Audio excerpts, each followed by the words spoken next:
Hi everyone, I'm called Mike Gibson and this is the program Capital Ideas Life. Today we're going to tell you about one of the main attractions of the Russian capital. I think every tourist that comes to Moscow should visit this place. So today we're going to take a look around the famous Nikulin Circus on Tsvetnoy Boulevard. Today on the program, how acrobats and tightrope walkers train. A lethal number. Our program host joins some white tigers in a cage. And the most spectacular circus performance of the Russian capital.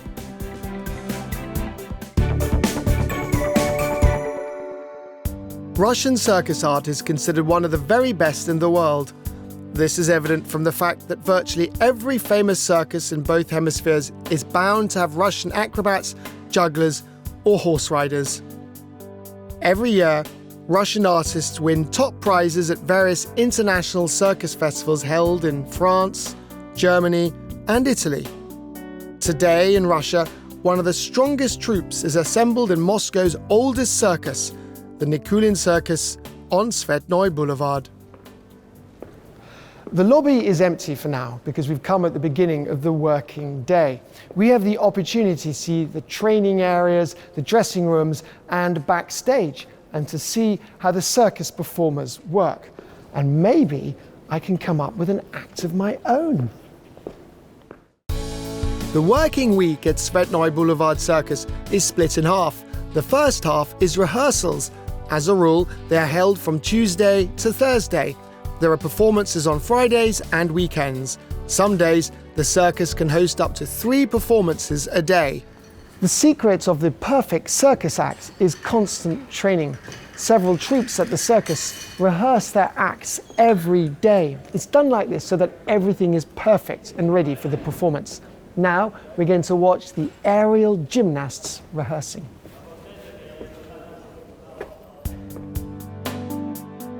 This number is called the cross-air flight. Perhaps technically it is the most difficult in the whole performance. It requires special preparation of the hall, tightening the safety net, securing the ropes, trapeze, and safety harness. During the intermission, the gymnasts manage to do it on their own in just 5 minutes. Now we've prepared a new version of our number for the new program at the Nikulin Circus, a cross-air flight. It's a long-forgotten, let's say, version from the Soviet Union. We have to calculate the timing perfectly to get it. The catcher who catches it has to be aware and calculate the time.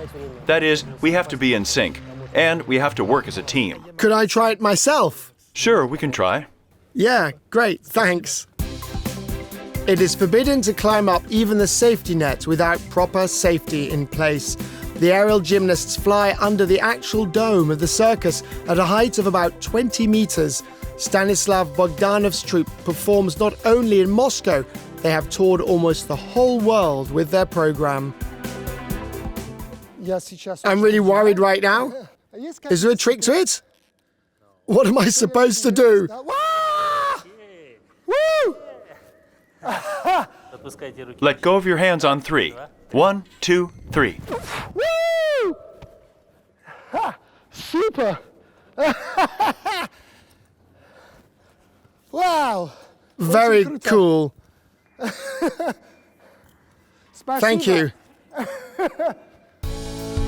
While the aerial gymnasts dismantled the main arena to prepare for the next performers, we looked into the rehearsal rooms where Eliza Khachatryan, the world-famous tightrope walker, is practicing her stunts.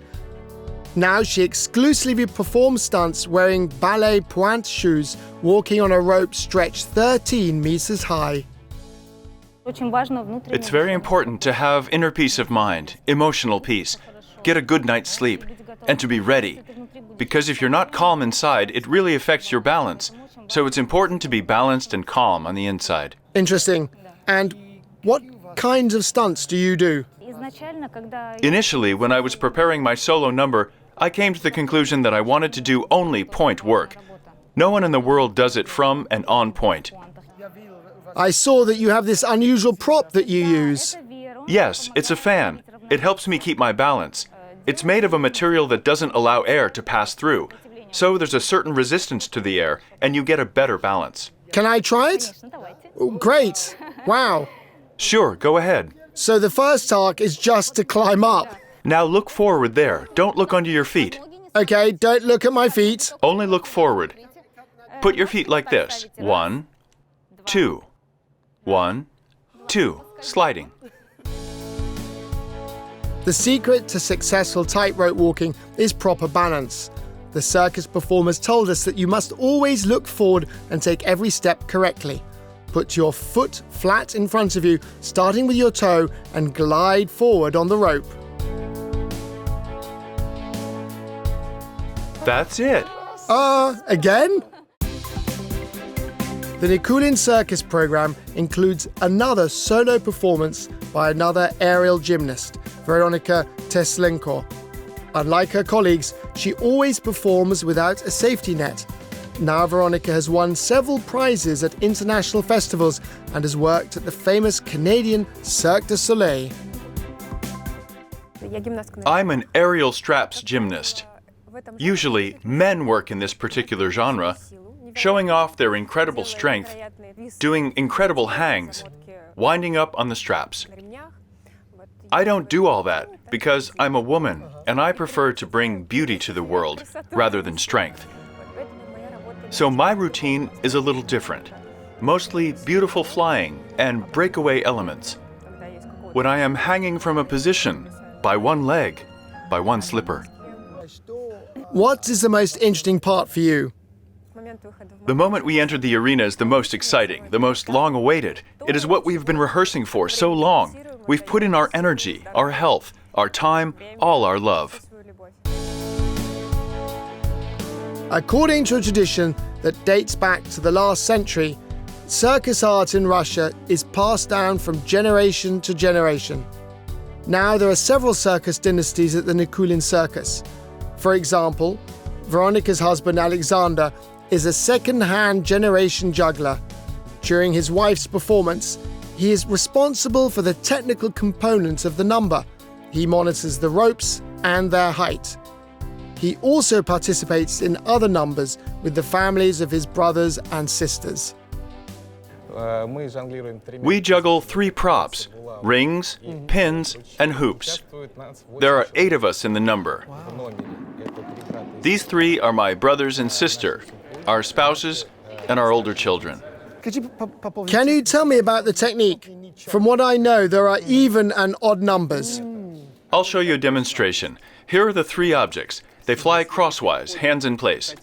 If we're crossing over and we want to reach the goal of 4 balls, then we throw 2 objects in one hand and 2 in the other. And then we combine, and it's 4 objects. Okay, understood. Can we try it now? Yeah, sure. What will we use? Let's start with the hoops. Good. But we're going to throw in a switch.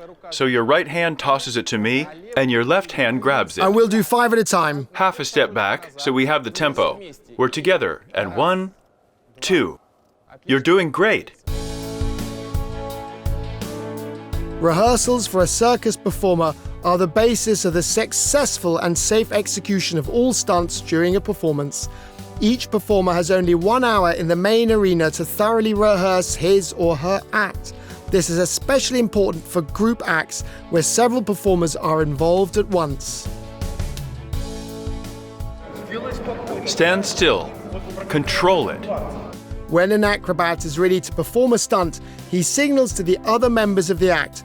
This can be a clap or an up command that circus performers around the world understand.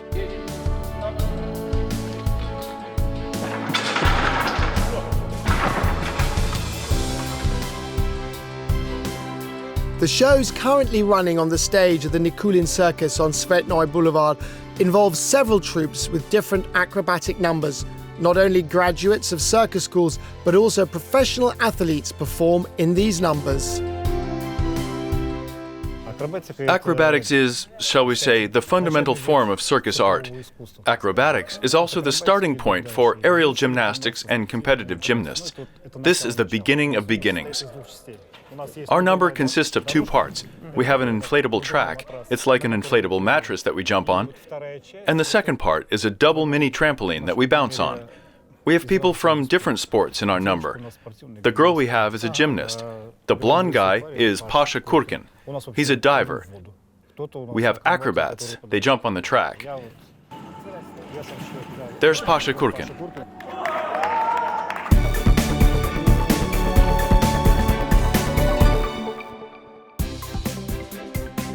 Animals often perform in the Moscow circus arena as well. Some of the most obedient and best trained, man's best friend, are dogs. According to circus performers, the main task of the trainer is to learn to understand the dog's language, reactions, glances, emotions, and the animal's behavior in general.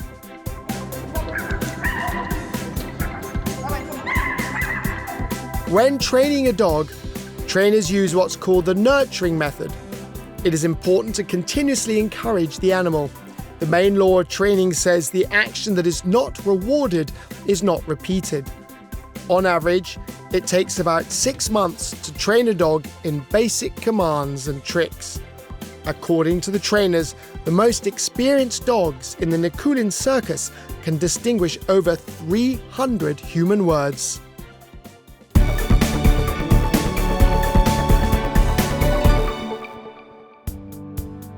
Horses are another traditional participant in the performance at the circus on Tsvetnoy Boulevard.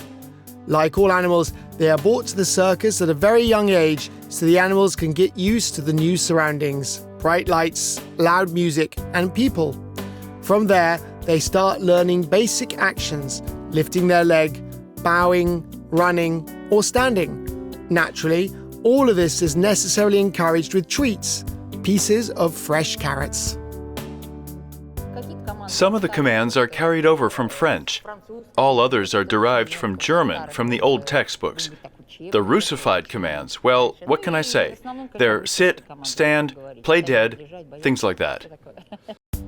Every training session with horses starts with a warm-up. It's just like warming up a human. 10 minutes of jogging and your muscles are ready to work. Each horse knows its place in the formation and occupies it, no matter what order they're let out onto the arena. Every trainer has his own trick for interacting with his animals. It's come to pass that horses are able to distinguish the sound of whistling. And so, when music is playing, the sound of a voice is not so audible through the noise of the circus. But they can hear a whistle. If I have to stop them, I whistle a certain command, and they stop, and they look at me as if to say, "What are we doing next? We were running so fast. What do we do next?" And there are also hand signals, which are very well accepted. During the performance of the main program, the horses and the rider dance a ballet. Another number that Elena practices in training is called freedom. Here, the horses run in a circle and perform a stunt called invisible to the spectators at the command of the trainer.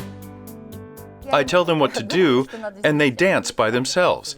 And Dusia smiles at everyone all the time. Yes, you're a beauty. Yes, Dusia, you're very beautiful.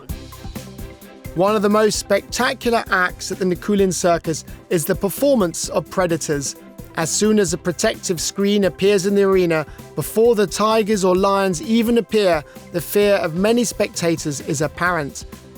Today, our crew will try to overcome their fear and meet the white tigers of Tsvetnoy Boulevard Circus face to face. Can they sense it? On a subconscious level, of course. And what do they understand? For them, it's a weakness. If you're producing adrenaline, then you... So it's fear? Yes, it's fear. And any victim releases adrenaline and experiences fear and some kind of vibration. So I'm supposed to be calm? Yeah, like last time. That's all. Well, shall we go?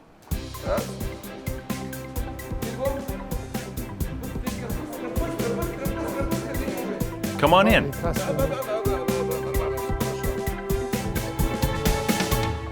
What are the basic rules of working with a predator? Lots of rules. Lots of them. You don't have to be a hero, first and foremost. You have to be calm, balanced, and monitor the situation. Everything. Eyes, ears, sound, Any movement of the predator you have to monitor and watch how he behaves.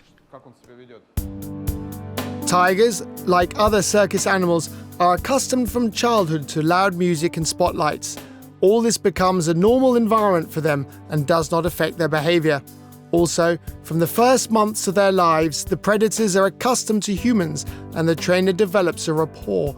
He is the alpha male here, and everyone must obey him without question. And how do they sense fear? Yes, a certain adrenaline. Come over here. He's really looking at me. He's looking normally, just getting the sense of you. Yes, it's okay? Okay, good. Is it okay to look at his face? You can, just don't challenge them to a fight. Each tiger has its own personality, so a trainer must treat each one differently. Some of them can be touched on the ear or whiskers or even be hugged, but some don't like it. At the same time, according to the trainers, one should always maintain one's vigilance when communicating with predators. Trust should not be blind. As with tigers, so with people. That's what Sergei says. Whatever adrenaline you have, if you're not running around here screaming and stuff, then they won't be interested in you like, oh, a new toy. They're fed, they're calm. You'll be more of a toy to them than a prey. They don't prey, they don't know how to do it. I put a chicken in here once. He didn't know what to do with it. He sat in one corner, she sat in the other corner, and neither one ate the other. A tiger weighs about 200 kilograms. Keeping these big cats costs the Tsvetnoy Boulevard Circus between $8,000 and $10,000 a month.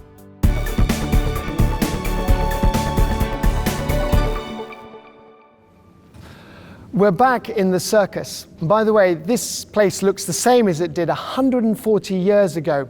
During the restoration, they tried not to change its appearance, and even the columns remain in their places. The Moscow Nikulin Circus on Tsvetnoy Boulevard has European roots. It was founded by Albert Salomonsky, an Italian hereditary circus artist, and built by the Austrian architect August Weber in 1880. For more than 100 years, however, the building had fallen into disrepair and could no longer hold the equipment necessary for modern performances. In 1985, the last performance was held in the old circus building.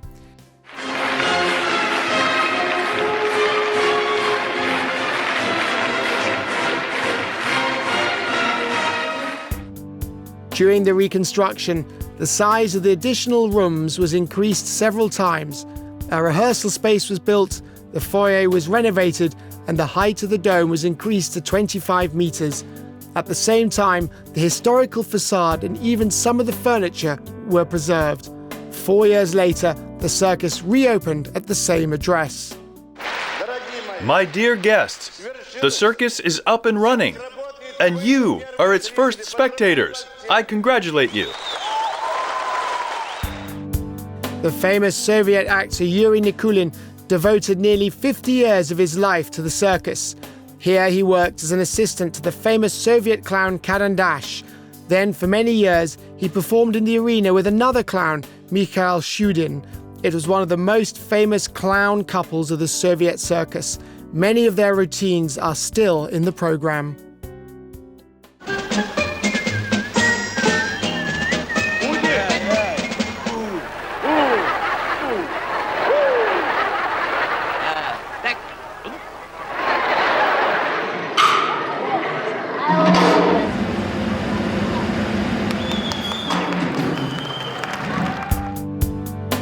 In 1982, Yuri Nikulin became the director of his home circus and its artistic director.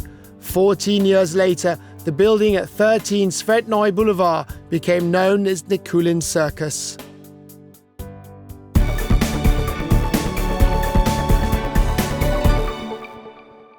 Yes, on the day of the performance, there are lots of people here. It looks like a full house. They say you go to the circus 3 times. As a child with your parents, then with your children, and then with your grandchildren. Recently, this trend is changing, and the circus is becoming more and more popular among young people, although families with children still make up the majority of the audience. I've been going to the circus for a long time, even before Nika was born. And Nika is going to the big circus for the first time today. Veronica really wants to see the tigers. All the way there, she kept saying she wanted to see them. And the clowns. I think it's going to be a really cool show. Внимание, внимание! Третий звонок. Через несколько минут в зале погаснет свет, и мы начнем наше представление.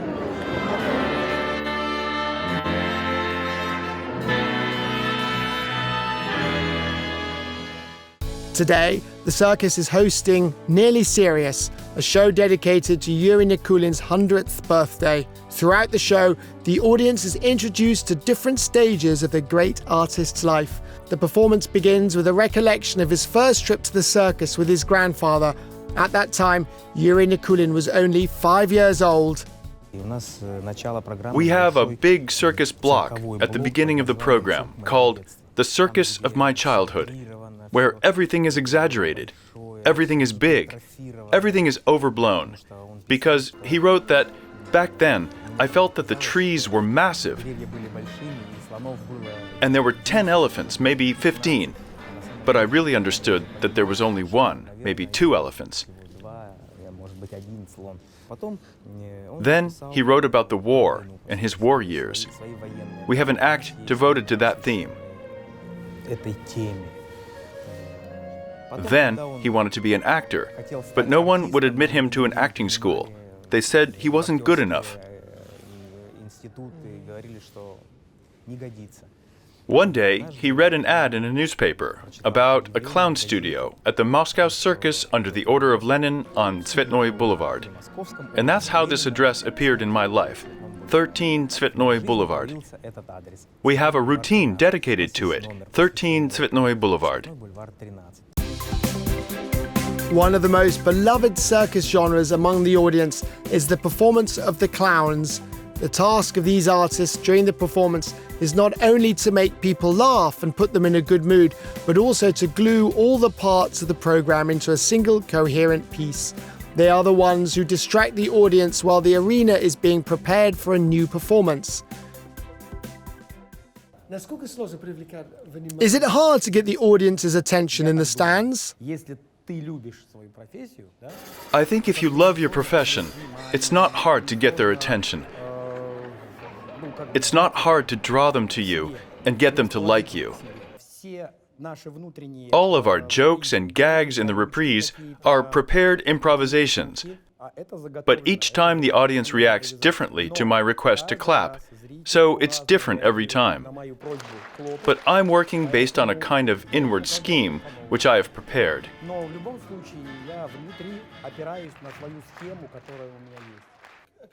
Is a clown just for kids? No. Were you laughing? Very much. Well, you answered the question then.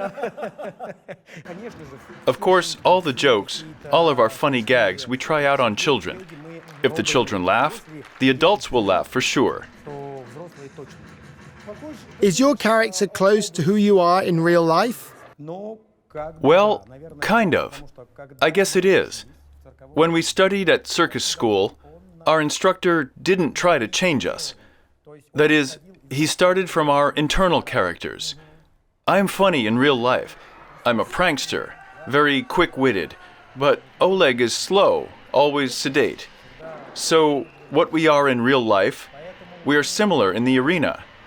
But we are a little bit more exaggerated there. A little more fun. A little more severe.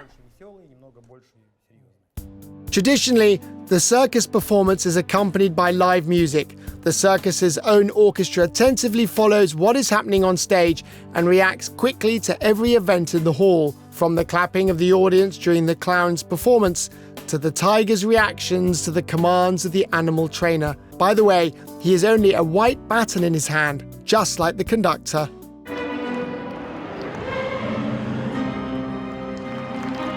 At the very end of the program, a digital image of Yuri Nikulin says goodbye to the audience.